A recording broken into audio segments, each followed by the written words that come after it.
हिंदू धर्म में रामायण को बहुत ही पवित्र ग्रंथ माना जाता है। रामायण में भगवान राम के जीवन का उल्लेख मिलता है। रामायण का सार तो सभी लोग जानते हैं, लेकिन रामायण में कई ऐसी कहानियां हैं जिनके बारे में बहुत ही कम लोग जानते हैं।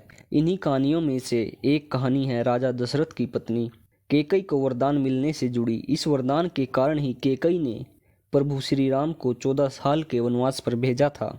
कैकई अपनी बेटे भरत से बहुत ज़्यादा प्रेम करती थी। उन्हें राम से भी बहुत सी आशाएं थी। तो फिर सवाल यह उठता है कि आखिर उन्होंने राम को 14 वर्षों के वनवास पर क्यों भेजा। तो चलिए जानते हैं। राजा दशरथ के विवाह से पहले कैकई महर्षि दुर्वासा की सेवा किया करती थी। कैकई की सेवा से प्रसन्न होकर महर्षि दुर्वासा ने कैकई का एक हाथ वज्र का बना दिया था और आशीर्वाद दिया था कि भविष्य में भगवान तुम्हारी गोद में खेलेंगे। समय बीतता गया और कैकई का विवाह राजा दशरथ के साथ हुआ। कई सालों के बाद स्वर्ग में देवासुर संग्राम प्रारंभ हो गया। देवराज इंद्र ने राजा दशरथ को सहायता के लिए बुलाया। रानी कैकई भी महाराज की रक्षा के लिए सारथी बनकर देवासुर संग्राम में पहुंची थी। युद्ध के दौरान महाराज दशरथ के रथ के पहिए की कील निकल गई और रथ लड़खड़ाने लगा। ऐसे में कैकई ने कील की जगह अपनी उंगली लगा दी और महाराज की जान बचा ली। राजा दशरथ कैकई के युद्ध भूमि में साहस से बहुत प्रसन्न हुए और उन्हें 3 वरदान मांगने के लिए कहा।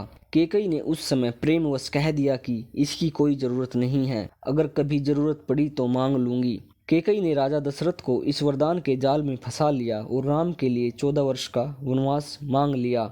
लेकिन राम के लिए कैकई ने 14 वर्ष का वनवास ही क्यों मांगा, इसके पीछे कई कारण हैं।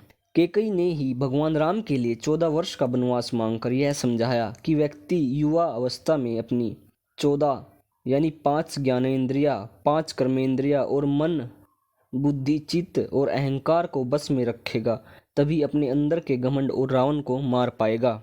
और जिस समय ये घटना अयोध्या में घट रही थी, उस समय रावण की आयु में केवल 14 वर्ष ही शेष बचे थे। यह बात कैकई जानती थी। यह घटना तो अयोध्या में घट रही थी, लेकिन इसकी योजना देवलोक में बनी थी। कैकई को राम पर भरोसा था, लेकिन दशरथ को नहीं, क्योंकि वह राम के साथ पुत्र मोह में बंधे हुए थे। दोस्तों, भगवान राम श्री हरि विष्णु के अवतार थे। यह सारी योजना उन्हीं की बनाई हुई थी। इस योजना में भगवान राम ने सरस्वती से मंथरा की मति में अपनी योजना डलवाई। मंथरा ने कैकई को वही सब सुनाया और समझाया जो सरस्वती करवाना चाहती थी। इसके सूत्रधार स्वयं भगवान श्री हरि विष्णु थे।